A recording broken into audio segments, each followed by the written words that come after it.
स्वागत है दोस्तों आप सभी का हमारे इस चैनल पे। और आज हम लोग टेंस सीरीज का तीसरा वीडियो करने वाले हैं। हमने 2 वीडियो में आपको बता दिया है। आज हमारा टेंस का तीसरा वीडियो है। अगर आपने मेरा 2 वीडियो नहीं देखा है तो पहले जाकर के आप 2 वीडियो देखिए। उसके बाद आप टेंस के हर एक डॉट क्लियर करिए, उसके बाद आप तीसरा क्लास करिए। तो चलिए हम स्टार्ट करते हैं। आज का टॉपिक हमारा क्या है? Concept of helping verb. यानी इसको समझना बहुत ही ज़रूरी है। अगर इसके बिना आप किसी भी टेंस को नहीं समझ सकते हैं। आप डू या डज देखकर पता कर सकते हैं कि ये टेंस किसका है, ये इस सेंटेंस किसका है। ये प्रेजेंट का सेंटेंस है। आप इज एम आर को देखकर पता कर सकते हैं कि ये किसका सेंटेंस है, ये प्रेजेंट का सेंटेंस है। हैज़ हैव को देखकर कि आप ये पता कर सकते हैं कि ये प्रेजेंट का सेंटेंस है। डिड को देख करके मालूम कर सकते हैं आप कि ये पास्ट का सेंटेंस है। वाज वर को देख करके आप पता कर सकते हैं ये पास्ट का सेंटेंस है। हैड को देख करके पता कर सकते हैं कि ये जो है पास्ट का सेंटेंस है। और फ्यूचर के लिए तो बस सेल या विल का ही यूज करते हैं, लेकिन आजकल नॉर्मली जो है विल का ही यूज होता है। सेल का यूज बहुत ही नहीं के बराबर ही माना जाता है। शेल एक इस्तेमाल होता है मॉडल वर्ब की तरह। चलिए आगे हम लोग चलते हैं और कुछ मेन टॉपिक है उसको समझते हैं।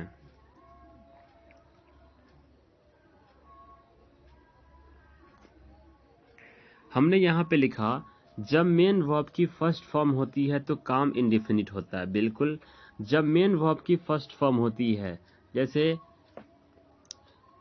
You play, you play, you play, you play, you play का मतलब है कि तुम खेलते हो। काम क्या है? इंडेफिनिट है, काम पूरा नहीं है। तो ये काम इंडेफिनिट है, काम पूरा नहीं होता है, जो इसको बोलते हैं हम लोग इंडेफिनिट बोलते हैं। चलिए समझ गए होंगे आप। तो ये इंडेफिनिट है।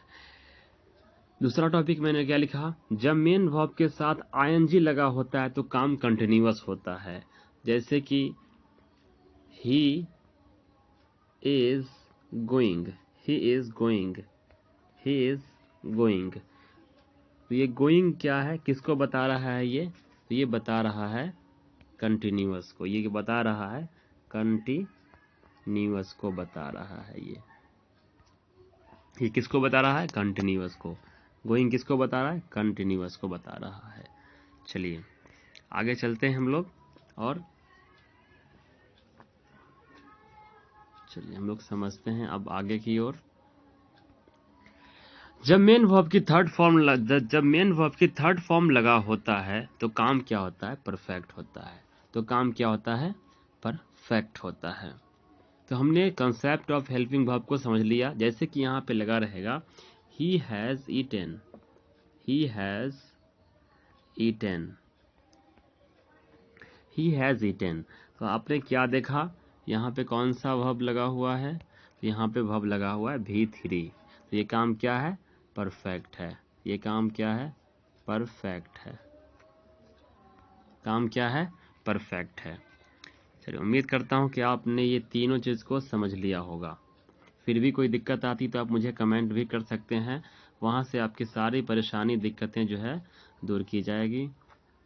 आपके हर एक डॉट का जवाब दिया जाएगा।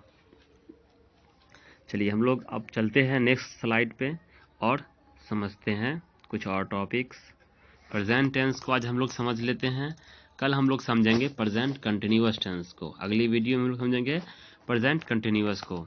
आज की वीडियो में हम लोग समझेंगे सिर्फ प्रेजेंट इंडेफिनिट को।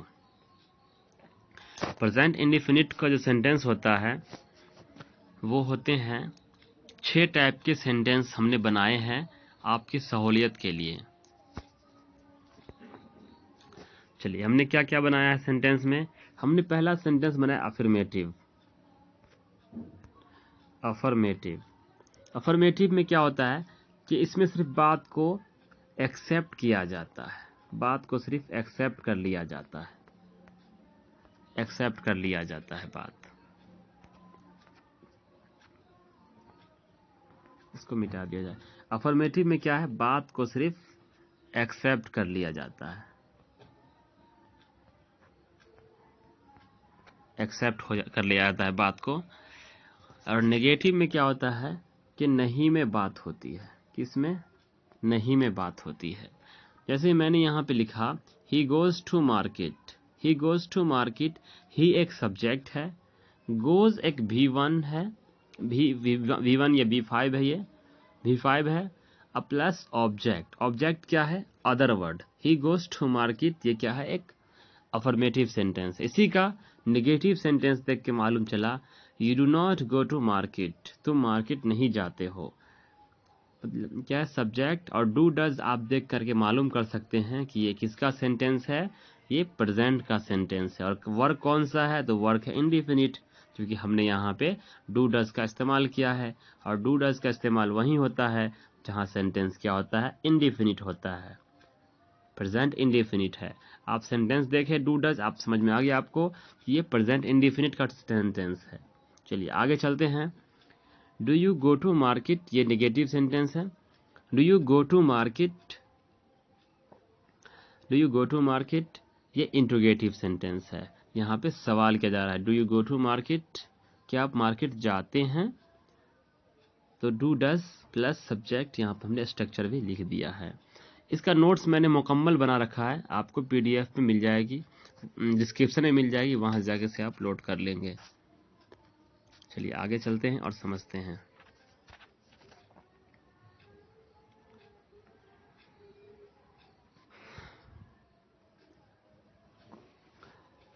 उसको थोड़ा सा और ऊपर कर लेते हैं ताकि आप आसानी से देख पाएंगे। चलिए, do you not go to market, ये इंटेरोनेगेटिव सेंटेंस है, इसका हमने स्ट्रक्चर भी यहाँ पे लिखा। When do you go to market, when do you go to market, इसमें क्या होगा कि WH फैमिली जो भी रहेगा ये डबल इंट्रोगेटिव सिस्टम है। इसका आप जवाब यस या नो में आप नहीं दे सकते हैं, यस या नो में नहीं दे सकते हैं। यहाँ पे आपको काउज देना पड़ेगा, काउज यहाँ पे आपको देना पड़ेगा, रीजन आपको देना पड़ेगा कि आप मार्केट क्यों जा रहे हैं। When did you meet me, when do you meet me, when do you sing, when do you play, आप क्यों खेलते हैं बताना पड़ेगा। तो ये है double interrogative system. Double interrogative क्या है, जिसका जवाब यस या नो में नहीं दे सकते हैं। इंट्रोगेटिव क्या है, जिसका जवाब आप यस या नो में दे सकते हैं, यस या नो में आप दे सकते हैं, मगर डबल इंट्रोगेटिव का आप जवाब यस या नो में नहीं दे सकते हैं, इसका जवाब यस या नो में दे सकते हैं। तो उम्मीद करते हैं कि आप ये इंट्रोगेटिव और डबल इंट्रोगेटिव आप समझ गए होंगे। चलिए आगे चलते हैं और समझते हैं double interronegative. When do you not go to market, WH family पहले आएगा, डू या does plus subject plus not plus V1 plus object, ये सारा सेंटेंस है। कुछ सेंटेंस मैं आपको होमवर्क के तौर पे दे रहा हूँ, आप नीचे कमेंट बॉक्स में ज़रूर कमेंट करिएगा, और इसे आप घर प्रैक्टिस भी करेंगे ताकि आपका हर एक जो है वीडियो का हर एक डॉट क्लियर हो जाए आपका। चलिए हम कुछ होमवर्क आपको दे रहे हैं। तो ये सभी सेंटेंस मैंने आपको दिया है, ये आप अपने से बनाएंगे, सारा स्ट्रक्चर लगाएंगे इसमें। अफर्मेटिव है, नेगेटिव है, डबल इंट्रोगेटिव है, इंट्रोनेगेटिव भी है इसमें सारा स्ट्रक्चर आपको लगा करके खुद से बनाने हैं, और जो दिक्कत आएंगी उसे आप नीचे कमेंट बॉक्स में कमेंट करेंगे। उम्मीद करता हूँ कि आज आपने कंसेप्ट ऑफ हेल्पिंग वर्ब को समझ लिया है, और प्रेजेंट टेंस के हेल्पिंग वर्ब को समझ लिया आपने, पास्ट टेंस के हेल्पिंग वर्ब समझ लिया आपने, फ्यूचर टेंस के हेल्पिंग वर्ब को समझ लिया आपने। तो इस तरह से उम्मीद करते हैं कि आज आपने बहुत कुछ सीखा होगा। प्रेजेंट टेंस को आपने सीखा, फिर भी कोई दिक्कत आती है तो आप मुझे नीचे कमेंट बॉक्स में कमेंट भी कर सकते हैं, वहाँ से आपको सारी दिक्कतें परेशानी जो भी हुई होंगी वो आपकी दूर हो जाएगी। तो मिलते हैं फिर नेक्स्ट वीडियो में, तब तक के लिए हंसते रहिए, मुस्कुराते रहिए। अगर वीडियो अच्छा लगे तो चैनल को सब्सक्राइब ज़रूर करें।